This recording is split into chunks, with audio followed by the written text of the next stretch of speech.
Uma boa noite a todos.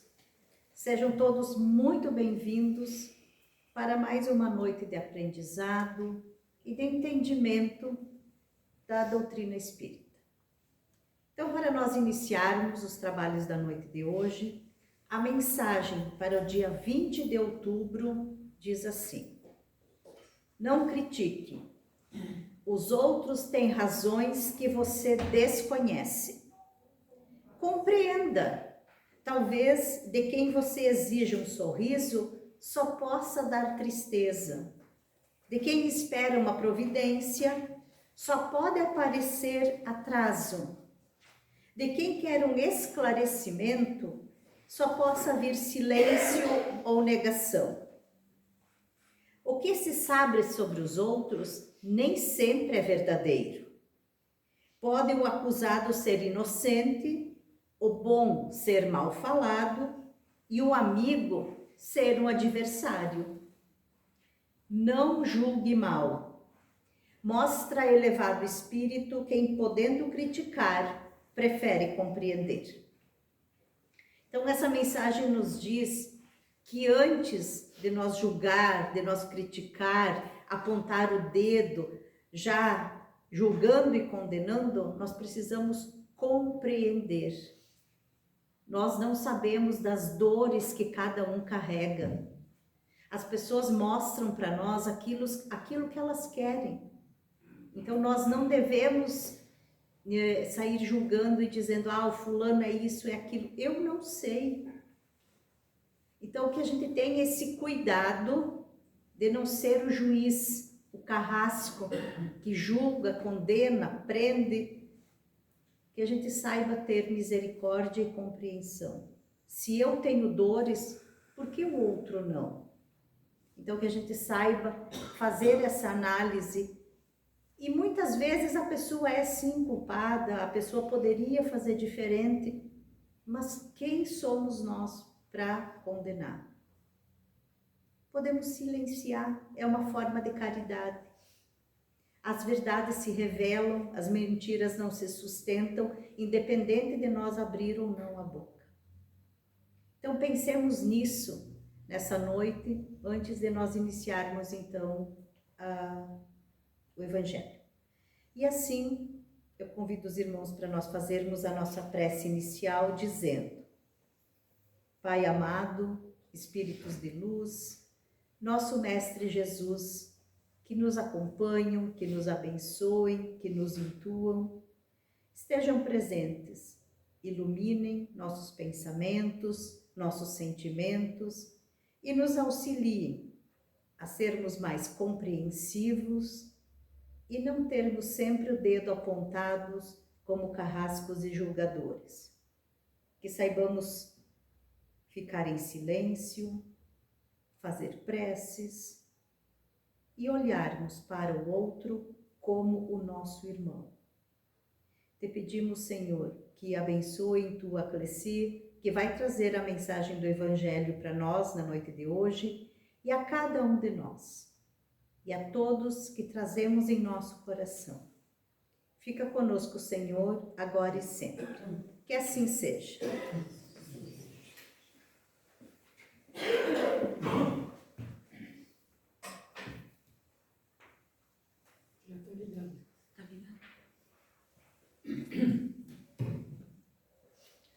Desejo uma boa noite a todos aqui presentes, que a gente possa então juntos estudar mais uma passagem do Evangelho, que é o capítulo 24, que nos diz: não ponhais a candeia debaixo do alqueire. O que isso quer dizer em outras palavras simples? Que a gente não coloque a luz do conhecimento das leis de Jesus embaixo da mesa, ou que as esconda. E é necessário que todos possam ter acesso a ela.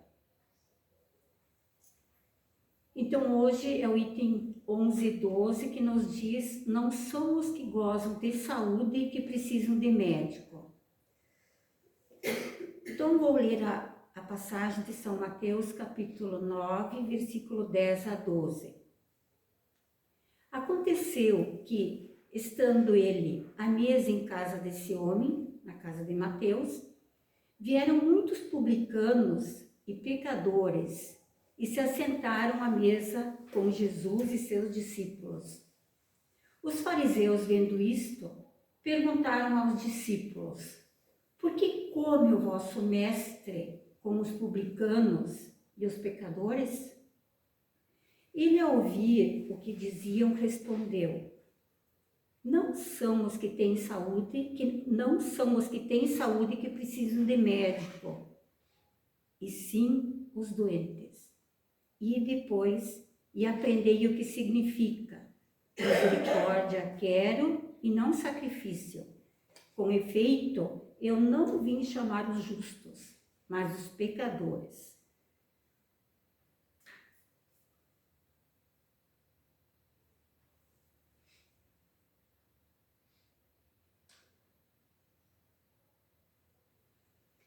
Então, para nós compreender essa passagem, vamos nos reportar à época de Jesus.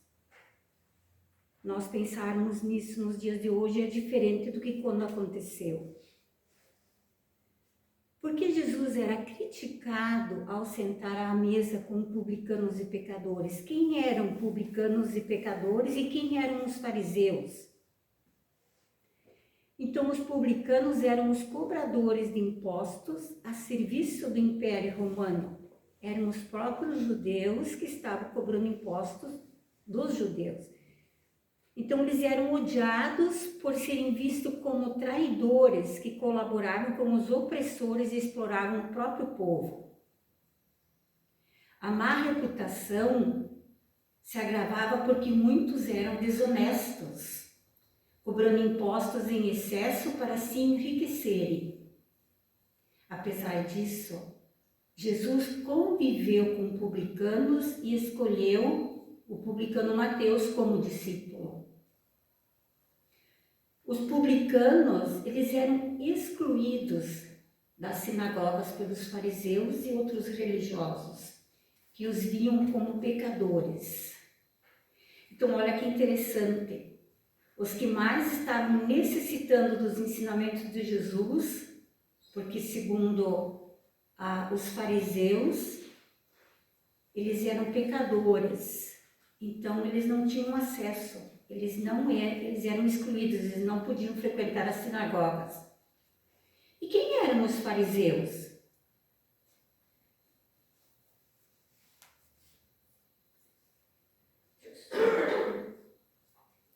Os fariseus eram um grupo religioso judaico surgido no século II a.C., conhecido por sua adesão à lei escrita, então eles sabiam ler, a Torá e as tradições orais.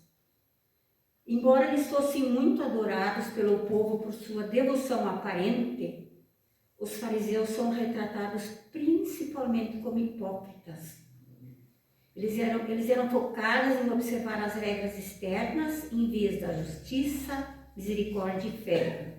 E frequentemente eles eram criticados por Jesus por sua religiosidade superficial e pela perseguição que dirigiam a ele e aos seus seguidores. Então os fariseus se opuseram ao ministério de Jesus, considerando uma ameaça a seu poder e autoridade, e frequentemente o criticavam e tentavam pegá-lo em suas palavras. E a maioria dos fariseus, eles não acreditaram que Jesus fosse o Messias, o que o levou muitas vezes ao confronto direto com ele, né? E culminou em sua condenação e na sua morte. Então, para nós compreendermos o período em que isso aconteceu, a visão que se tinha. Então, o Evangelho vem nos dizer que Jesus se acercava principalmente dos pobres e dos deserdados, que eram os desfavorecidos, porque são os que mais necessitam de consolações, dos cegos dóceis e de boa fé, porque pedem se lhe dê a vista e não dos orgulhosos, fariseus, vamos colocar entre aspas, que julgam possuir toda a luz, o conhecimento e de nada precisar. Então, quantos de nós não nos sentimos como os fariseus? Nos julgamos que temos todo o conhecimento, toda a luz, e somos hipócritas. Falamos e falamos, mas não praticamos. Porque atualmente, nós temos acesso a muito conhecimento, a muito estudo, a muitos livros, a muita formação. E isso está internalizado em nós, ou são meras palavras que nós colocamos da boca para fora? É muito interessante que foi colocar aqui, compreenda ao invés de criticar e julgar mal. Então precisamos muito compreender o nosso próximo, ter empatia.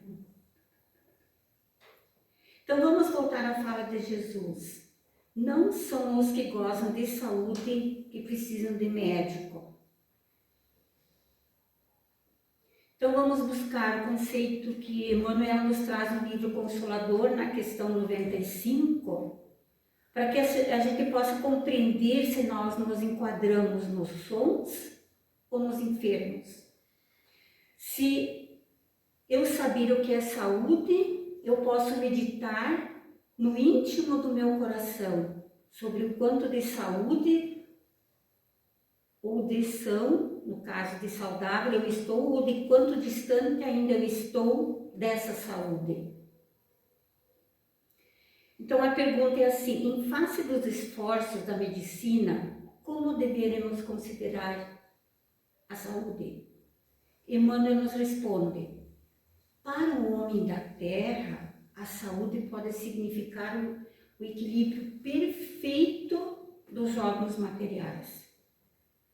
Mas para o plano espiritual, todavia, a saúde é a perfeita harmonia da alma, para a obtenção da qual, muitas vezes, a necessidade da contribuição preciosa das moléstias e deficiências transitórias da terra. Nós sabemos que muitas vezes nós temos que passar por moléstias e deficiências que são colheitas de encarnações passadas, e isso vai nos trazer a perfeita harmonia da alma. Então, muitas vezes nós podemos estar com o nosso corpo físico doente, mas nossa alma está em harmonia. Nós temos casos assim que se observa pessoas em situações muito difíceis e estão tranquilos, serenos, não reclamam, estão em plena harmonia.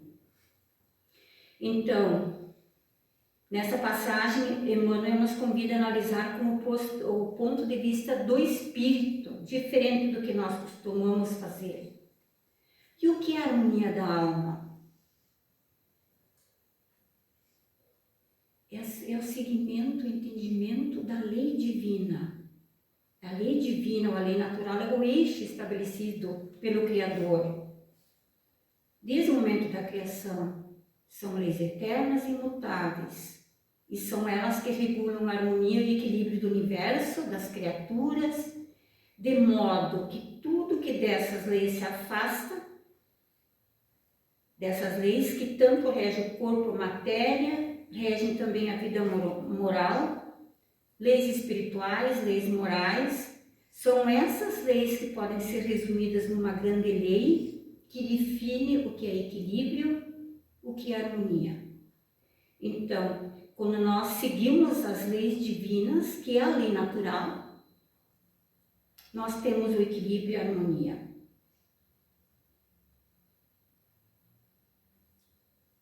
Então, a lei natural é a lei de Deus e a única verdadeira para a felicidade do homem. Ele lhe indica o que deve fazer e o que não deve fazer. E ele não é infeliz senão quando se afasta dela, dessa lei. Então, o que foge do normal é anormal. Aquilo que não está na proposta do equilíbrio, da harmonia. Então, tudo que se afasta dessa lei natural se torna desequilíbrio. Sejam as que regem as leis que regem a matéria, sejam nas leis morais. Então, sempre que eu me afasto desse equilíbrio, eu encontro a infelicidade, o adoecimento. Na questão 964 do Livro dos Espíritos, Kardec pergunta: se Deus tem a necessidade de se ocupar de cada um de nós para nos recompensar ou punir, e a maioria desses atos não são insignificantes para Ele? Deus tem suas leis que regulam todas as vossas ações. Se as violais, é vossa falta. Sem dúvida, quando um homem comete um excesso, Deus não pronuncia um julgamento contra ele, para lhe dizer, por exemplo, foste guloso, eu vou te punir. Mas ele traça um limite. As doenças e frequentemente a morte são as consequências dos excessos. Então, eis a punição. Ela é o resultado da infração à lei. E assim é em tudo.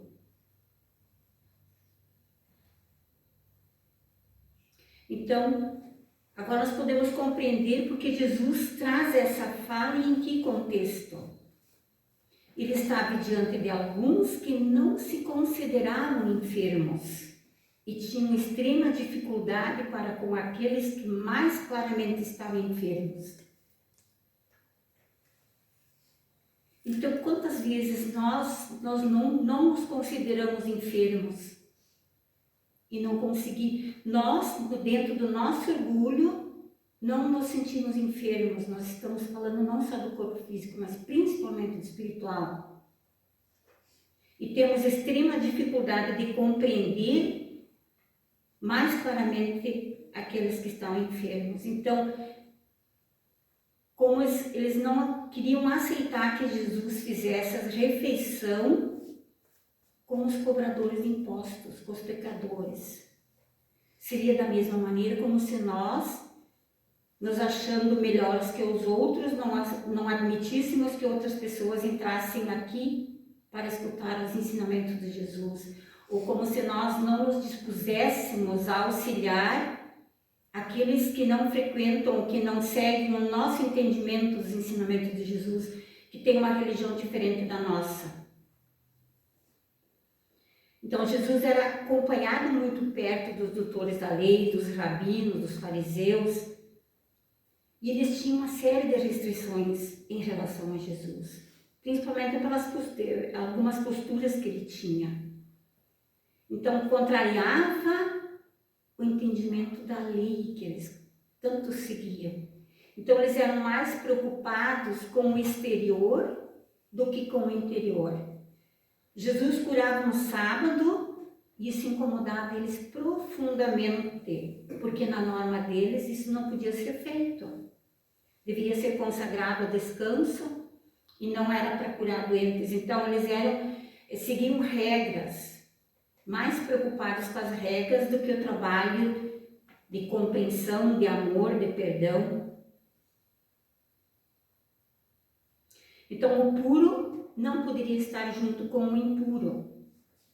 Eles, se considerando saudáveis, não se aproximavam nem se voltavam ao auxílio dos enfermos. E esse procedimento a gente vê ao longo do Evangelho. Eles eram muito preocupados com os sacrifícios, oferendas no templo, e esquecidos da justiça, da misericórdia, do acolhimento, que são a essência da nossa experiência com o divino. Tanto que tem aquela passagem dos vendilhões do templo, onde Jesus faz um esparramo lá, derruba mesas e tudo mais, por causa dessa questão dos sacrifícios, das oferendas, e que não era esse objetivo. Então, assim, pelo que nós podemos ver aqui na Terra, nós somos todos doentes. Não tem ninguém saudável aqui. Todos nós precisamos do médico Jesus. Todos nós. O que nos impede muitas vezes de reconhecer isso é o nosso orgulho.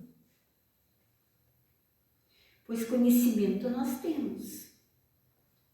A doutrina espírita nos oportunizou e oportuniza isso. Então precisamos olhar para dentro de nós, quanto nós estamos apegados só às regras, às fórmulas, e não à essência. Aí, na sequência, o Evangelho vem nos falar sobre a mediunidade. Aí, quem fala sobre essa passagem do Evangelho, temos a passagem que Mateus nos trouxe e depois nós temos o que Allan Kardec nos trouxe. Por que ele vem nos falar de mediunidade? Porque agora nós já temos condições de compreender sobre a continuação da vida, sobre a reencarnação. E para que ninguém possa dizer, eu não tive acesso, todos nós temos a influência dos espíritos em nossa vida. Uns mais, outros menos. Então, tem quem se admire porque a mediunidade seja concedida a pessoas indignas, capazes de a usarem mal. Parece, dizem, que tão preciosa a faculdade deveria ser atributo exclusivo de maior merecimento. Então parece de novo aquela citação de Jesus, só pode sentar à mesa com Jesus os bons, no entendimento deles, que tenham mais conhecimento. Mas o sol nasce para todos. Para o mal, para o bom, para o pobre, para o rico. Então, por que a mediunidade seria diferente? Então, o que é a mediunidade? É a capacidade que nós temos de sentir, perceber ou se comunicar com espíritos ou mundo espiritual. Então, a mediunidade é um elo que liga entre o mundo dos encarnados, que são os vivos, e os desencarnados do mundo espiritual, onde o médium atua como intermediário. Então, no livro Consolador, na questão 382, tem a seguinte pergunta que depois Emmanuel nos responde. Qual a verdadeira definição da mediunidade? A mediunidade é aquela luz que seria derramada sobre toda a carne e prometida pelo Divino Mestre aos tempos do Consolador atualmente em curso na Terra. Todos nós temos a ligação com os espíritos, todos nós temos essa comunicação, mais ou menos. Tem os que são os trabalhadores da mediúnica, que vêm com o corpo físico já para serem trabalhadores diretos numa mesa mediúnica, e os outros, todos nós temos a interferência dos espíritos. Então, aquele que tem a missão mediúnica, do trabalho mediúnico, ele pode ter seus percalços e as lutas dolorosas, mas é uma das mais belas oportunidades de progresso e redenção concedida por Deus aos seus filhos misérrimos. Sendo luz que brilha na carne, a mediunidade é um atributo do espírito, é um patrimônio da alma imortal, elemento renovador da posição moral da criatura terrena, enriquecendo todos os seus valores no capítulo da virtude e da inteligência, sempre que se encontre ligado aos princípios evangélicos na sua trajetória pela face do mundo. Então, será que todos nós somos médiums? E ali vai a resposta. Todos os homens têm seu grau de mediunidade, nas mais variadas posições evolutivas. E esse atributo do espírito representa ainda a alvorada de novas percepções para o homem do futuro, quando pelo avanço da mentalidade do mundo as criaturas humanas verão alargar-se a janela acanhada dos seus 5 sentidos. Então, a mediunidade é inerente a uma disposição orgânica, de que qualquer homem pode ser dotado como ver, ouvir, falar. E o homem, por seu livre-arbítrio, pode abusar. Então, se Deus tivesse concedido, por exemplo, a fala aos que só proferissem coisas, que não proferissem coisas más, o número de mudos seria maior do que falam, né? Será que nós aqui teríamos o dom da fala? Se fosse por essa questão? Se só pudesse falar quem nunca tivesse falado uma coisa errada? Seria mais mudos do que os que falam. Se só então aos mais dignos fosse concedida a faculdade de comunicar com os espíritos, quem ousaria pretendê-lo?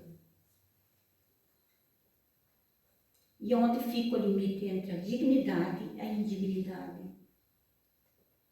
Então, a mediunidade é concedida sem distinção a fim de que os espíritos possam trazer à luz a todas as camadas, a todas as classes da sociedade, ao pobre, ao rico, aos retos para os fortificar no bem, aos viciosos para os corrigir. Então são esses últimos os que precisam de médico. Não são esses últimos que precisam de médico porque Deus não quer a morte do pecador. Porque Ele ia privar do socorro para nos arrancar do lameiro.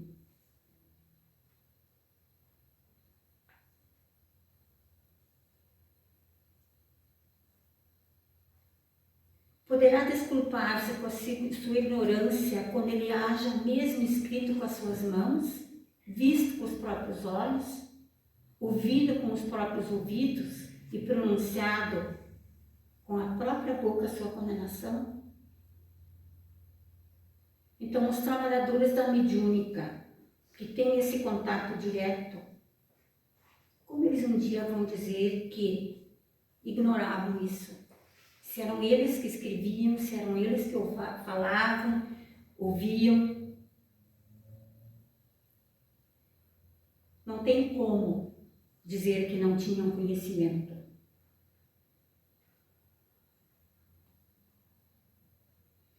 Então, e a mediunidade não implica necessariamente relações habituais com os espíritos superiores. Ela é uma aptidão. Ela é um instrumento. Da mesma maneira que um avião é um instrumento de encurtar distâncias, ele também é um instrumento que posso largar bombas. E tantas outras situações. A faca que eu uso para cortar legumes, eu também posso matar alguém. Então é um instrumento. Então eu uso para o bem ou para o mal, vai da minha questão. Mas a questão da mediunidade, nós temos que ter conhecimento, entendimento. E como é que se estabelece a sintonia com os espíritos? Já que todos nós somos médiuns, em maior grau ou menor, a sintonia se estabelece pelos nossos pensamentos e sentimentos. Pensamento e sentimento. Se alguém quer questionar assim, que espíritos estão junto de mim? Me diga o que você está pensando e o que você está sentindo. Aí nós podemos dizer que companhias você tem. Hoje isso fica fácil para nós compreender como isso funciona, porque nós estamos ligados. Hoje nós é tudo ondas. A sintonia da rádio, da televisão, dos canais, do Wi-Fi. Nós já temos um entendimento maior. O nosso pensamento e o nosso sentimento nos fazem conectar. Então, quando nós entramos na faixa vibratória da alegria, nós conectamos com todos os que estão alegres. Nós entramos naquela onda. Quando eu fico com raiva, com ódio, eu sintonizo, eu entro naquela onda de ódio. Assim, em todos os sentidos. Quando nós programamos ou pensamos que nós vamos cometer um assalto, nós entramos naquela onda, daí vem 1000 ideias, sugestões de como agir. Então é a questão da onda. Então, para nós termos boas companhias, nós temos que ter bons pensamentos e bons sentimentos. Às vezes isso é difícil. quando nós estamos depressivos, quando nós estamos tristes ou com problemas maiores. Aí volta o que o Evangelho disse. Somos doentes que precisam de médico. E Jesus é o nosso médico. Jesus é o nosso médico. Então, o bom médium não é aquele que comunica facilmente, mas é aquele que é simpático aos bons espíritos. E somente deles tem assistência. Então, não é porque alguém manifesta facilmente que ele é um bom médium. Não. Esse é o trabalho dele, mas a sintonia dele a todo momento é outra questão. Então, para nós compreendermos que companhias eu tenho, em que onda eu estou captando, vai no teu pensamento, que você vai ter esse entendimento. Aqui no livro psicografado por Chico Xavier, o Emmanuel nos traz uma mensagem assim: ante o divino médico, milhões de nós outros, os espíritos encarnados e desencarnados em serviço na Terra, somos almas enfermas de muitos séculos. Almas enfermas de muitos séculos, carregando débitos e inibições, contraídos em existências passadas ou adquiridos agora. Proclamamos em palavras sentidas que Jesus é o nosso divino médico. E basta ligeira reflexão para encontrar no Evangelho a coleção de receitas articuladas por ele, com vistas à terapia da alma. Todas as indicações do sublime formulário primam pela segurança e concisão. Nas perturbações do egoísmo, faz aos outros o que desejas que os outros te façam. Nas convulsões da cólera, na paciência possuirás a ti mesmo. Nos acessos de revolta, humilha-te e serás exaltado. Na paranoia da vaidade, não entrarás no reino do céu sem a simplicidade de uma criança. Na paralisia de espírito por falsa virtude, se aspiras a ser o maior, ser no mundo o servo de todos. Nos quistos mentais do ódio, ama os teus inimigos. Nos delírios da ignorância, aprende com a verdade e a verdade te libertará. Nas dores por ofensas recebidas, perdoa 70 vezes 7. Nos desesperos provocados por alheias violências, ora pelos que te perseguem e caluniam. Nas crises de incerteza quanto à direção espiritual, se queres vir após mim, nega a ti mesmo, toma a tua cruz e segue-me. Nós, as consciências que nós reconhecemos endividadas, regozijamo-nos com a declaração consoladora do Cristo. Não são os que gozam de saúde os que precisam de médico. Sim, somos todos enfermos com ficha especificada nos gabinetes de tratamento, instalados nas esferas superiores, dos quais instrutores e benfeitores da vida maior nos acompanham e analisam ações e reações. Mas é preciso considerar que o facultativo, mesmo sendo nosso Senhor Jesus Cristo, não pode salvar o doente, nem auxiliá-lo de todo, se o doente persiste em fugir do remédio. Então, nem Jesus consegue nos auxiliar se nós persistimos em fugir do remédio. Então, ali, como é importante cada um fazer a sua parte. Cada um tem que buscar o remédio que é Jesus. gente reflita sobre isso. Eu tenho que buscar Jesus, tem que partir do meu coração. Então que a gente possa, cada um ver a necessidade que nós temos de buscar Jesus, pois somos todos doentes. Que Deus nos abençoe. Que assim seja.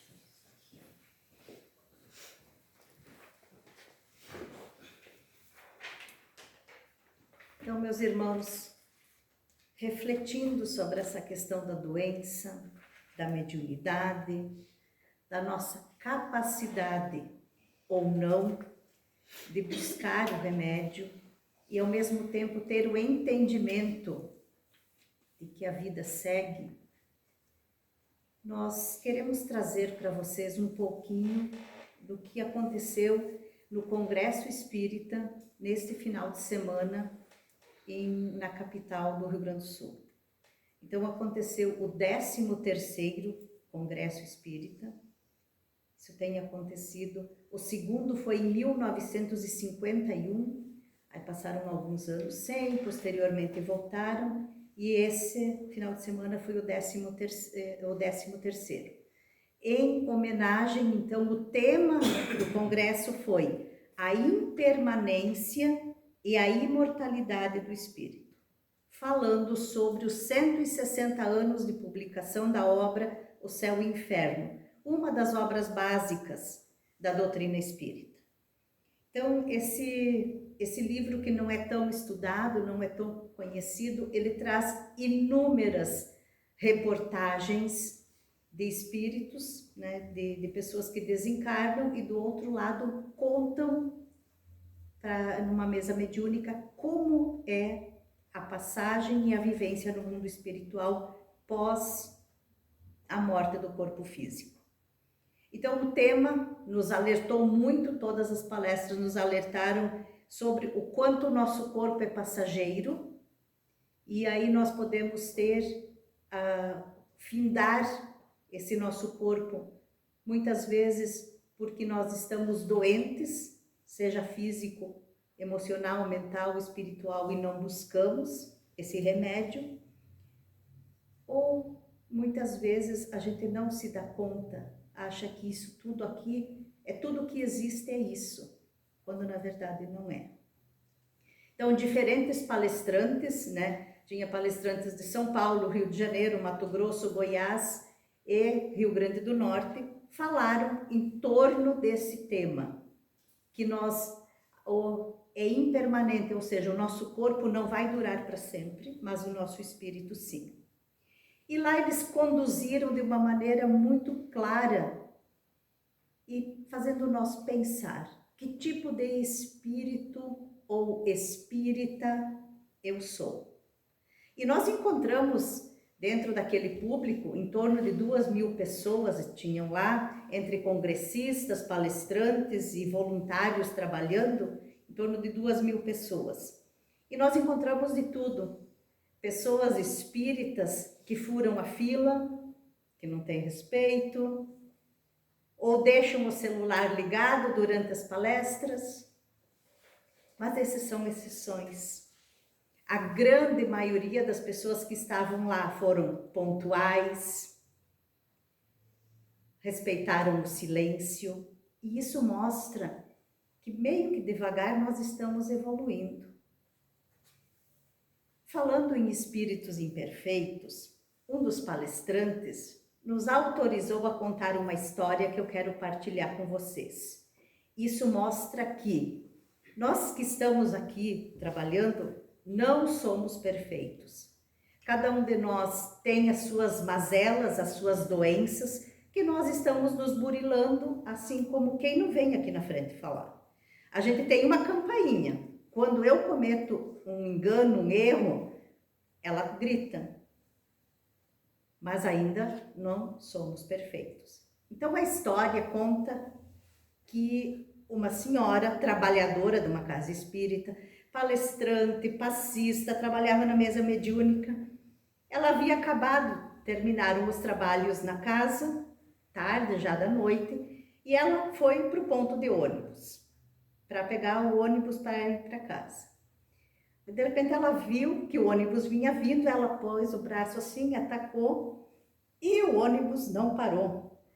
E ela, muito indignada, disse assim: tomara que você encontre um poste ali na frente.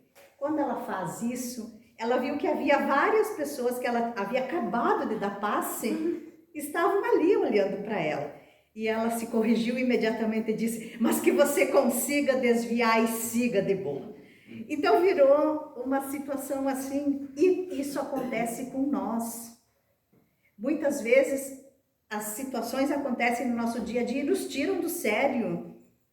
Não devia, mas acontece. Todos nós somos assim. Então, que tipo de espírita eu sou? Aquele que erra e não quer nem saber, ou aquele que erra, mas a campainha toca e a gente se corrige? Então, todo o congresso girou em torno dessa situação para que nós pensemos que vamos permanecer aqui um período para aprender. Muitos de nós sofremos até entender, porque se a gente não aprende pela dor, é pelo amor, vamos pela dor, e geralmente nós precisamos dessa dor, mas nós vamos aprender.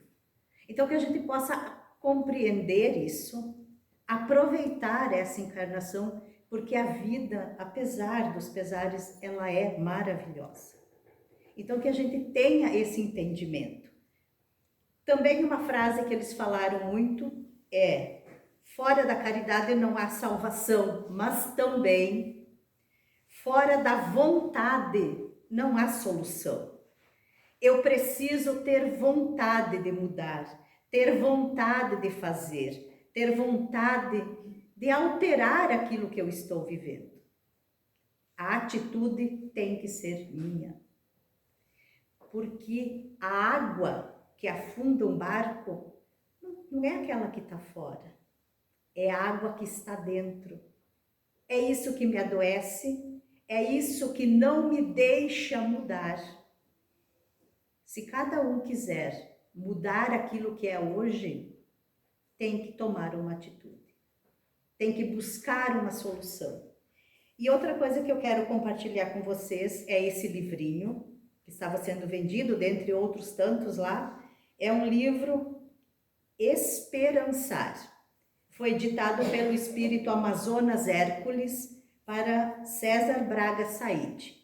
Ele tem 101 mensagens de esperança, e o Amazonas Hércules, esse espírito, se manifestou e trouxe todas as mensagens que estão aqui para ajudar o povo gaúcho por causa de tudo que aconteceu com a enchente do ano passado. A FERDES perdeu muitos livros porque inundou tudo aquilo. Muitas casas espíritas ali de Porto Alegre foram inundadas, perderam móveis, tudo. Eles mostraram as fotos para nós, e esse livro tem as mensagens. E uma delas diz assim: comece hoje, comece agora a mudar a sua vida.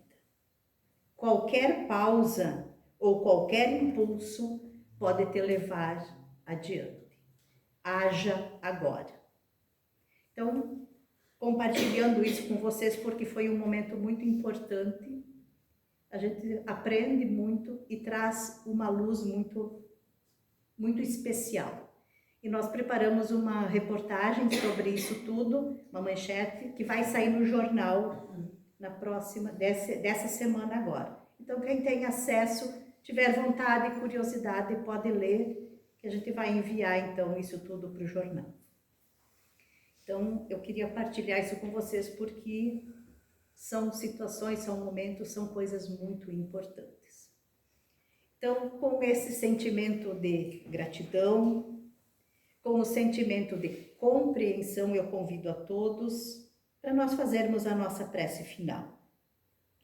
Te agradecemos, Senhor, pelas oportunidades de conhecer a doutrina espírita e de compreender que nós precisamos buscar em nós a solução para que possamos seguir adiante na evolução espiritual a que estamos fadados.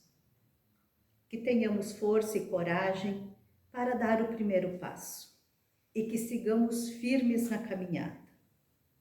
Te pedimos ainda por cada um de nós, que possamos compreender os erros que ainda cometemos e fazer a mudança necessária.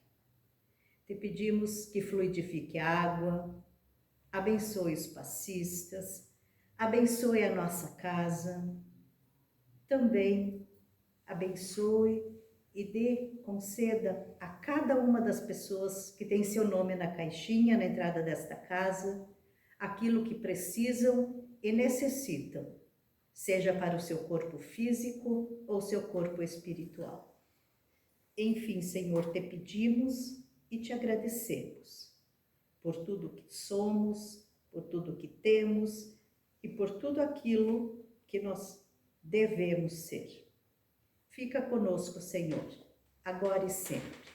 Que assim seja.